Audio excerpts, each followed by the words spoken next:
naravno, ali me zanima kako se po tvom nekom utisku i osjećaju, kako je bilo spremati se za ovo i odigrati. Pa kao i za svaki drugi film. Dakle, prvo pročitam tekst, a onda vidim šta tu mogu da uradim. Jedino što je malo komplikovanije kad radite istorijsku ličnost, to sam već i radio i pre, onda tu imate određene činjenice i podatke koje morate da ispoštujete, ispratite. U tom smislu je bilo malo drugačije. Da li neka vrsta posebna odgovornosti, mnogo se čini mi se očekuje od filma, tematika je takva, prosto da verujem da izaziva mnogo interesovanja.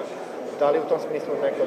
Pa, da što sam siguran da će ljudi koji imaju negativan stav prema filmu ne mogu da moraju prvo da ga pogledaju pa onda da imaju stav o njemu, ali prema toj temi, da tako kažem, oni će, ne verujem da će nešto promene mišljenje u tom smislu.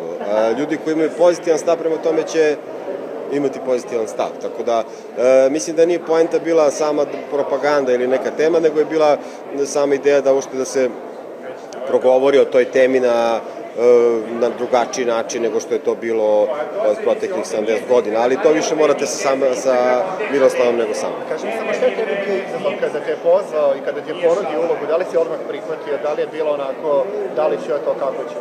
Ne, nemam ja to više, 25 godina bavim glumom, stvarno ako bi dalje bio u dilemi da li nešto mogu ili ne mogu, zaista bi trebalo prestane se bavim tim.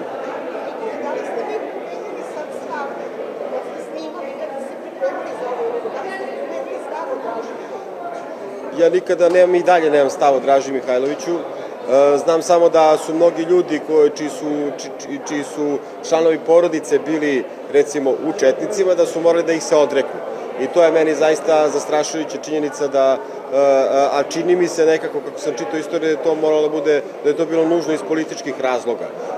Sad, rat je nešto drugo, zločini postoje svakako i to je nešto što ja uopšte ne želim da ulazim, time bi trebalo se bave druge institucije, ali što se tiče samog stava prema Draži, zaista nemam određeni stav prema Draži, niti ljubi kao prema svakoj drugoj istorijskoj ličnosti. To je neka anegdota koju bi podelio sa nama sa snimanja i eto tako neku impresiju. Pa eto, bilo je divno u Adžinim livadama, divan je vazduh gore i lepo smo radili, divna je priroda, tako da mi je to prijelo, ako vam to nešto znači. Je li bilo malo i odmora ili ste samo naporno radili? Uglavnom smo radili unutra, ali smo bili napolju sve vreme dok nismo radili unutra.